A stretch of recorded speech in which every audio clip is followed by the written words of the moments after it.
welcome to Growth Hacking Secrets. I'm your host, Mohammed Siddique from Atlanta, Georgia, and the co author of New Success Secrets available on Amazon. On this episode, we have a special guest, Steve Feld. Steve is an author, speaker, and a business coach. Please join me to give a warm welcome to our guest, Steve Feld. Steve, welcome. Thank you. Thank you for having me on your show.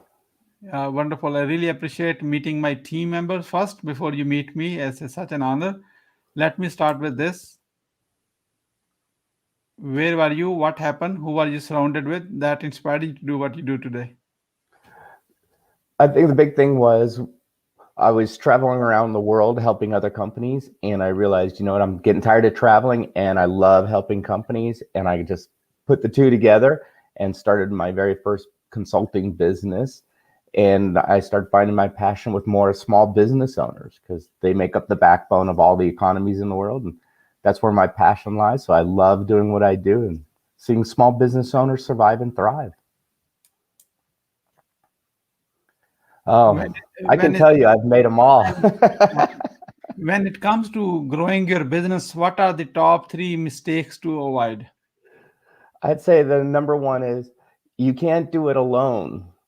You need help. Get some help. You only know what you know. So get that help, that knowledge.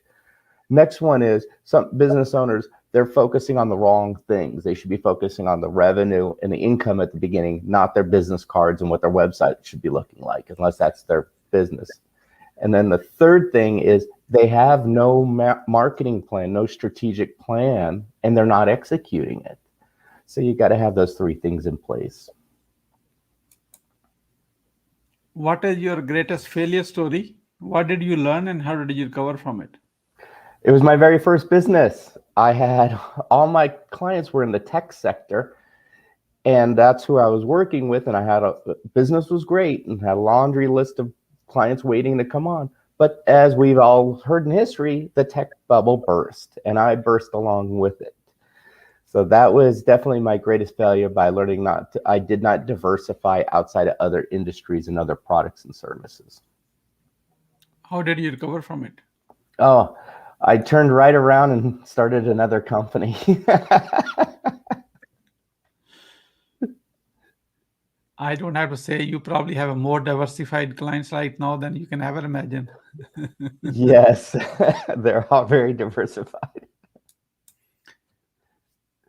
What are your top 3 success secrets that others can model from? I would say it's the opposite of the failures. So I'd say my number one, when I first got a coach in my business, that's when things definitely made a change in my life, in my business, everything. So I got that outer help, someone who could see my faults, my shortcomings, but they got me on the right path. So that was like hands down one of the greatest things I ever did.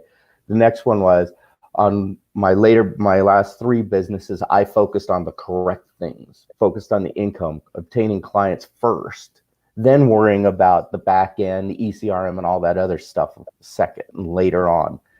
That actually helped. And I do follow a marketing and strategic plans now, and I look at them every single day, actually. Give us one more. One more, I would say then it's also surround yourself with like-minded people. I'm part of a mastermind group as well, and that has really helped me. It sounds crazy when you're in a group of people, but when you have a challenge or a situation in your life, your business, you put it in a safe environment such as a mastermind group, and it's amazing how many ideas come flooding in and something triggers inside of you that really gives you that spark and that knowledge that you already had in you. I say mastermind groups. We are about to move into lightning round. That means quick question and quick answer. Are you ready? Okay, yes. What are you grateful for today? I am actually grateful for feeling great. We have a beautiful day in Phoenix, Arizona. It's only going to be about 108. So I am happy and just happy to be here. How young are you? I'm 55. Steve, you're not 55. You are 18 years old with 37 years experience. Yes, thank you. What you want to do when you grow up? You know, I think I finally am doing it. I am so happy. I love and my this is where my passion lies, and I just enjoy it so much. And I love giving my knowledge, all these years of experience, and gaining that knowledge and sharing it back to the small business owner and helping them so they can have the lifestyle and the dreams that they've always wanted. How do you overcome a challenge life throws at you? Take a walk. That usually clears up my head. Get away from it, whatever the challenge is. Just get out and clear your head. And guess what? Your answer will come. How do you start your day? I'm one of those I like to get out of bed and get ready right away. And then after that, I write down my goals and do a little light meditation. And that kind of sets my mind and gets me ready for the day, prepares me. Just a follow up. Do you write your goals every day? Every day. And then I read them at night right before I go to bed. Why is it important? I think it keeps me on focus, on track, where I want me and my business to be. So I'm always achieving goals because I'm goal oriented and I'm result driven. So I think by reading my goals, reinforcing them in that subconscious mind kind of keeps me on my path and keeps me clear. What is the advice you will give to younger yourself? Focus. That would be it. Focus. The younger me was doing 500 projects at a time.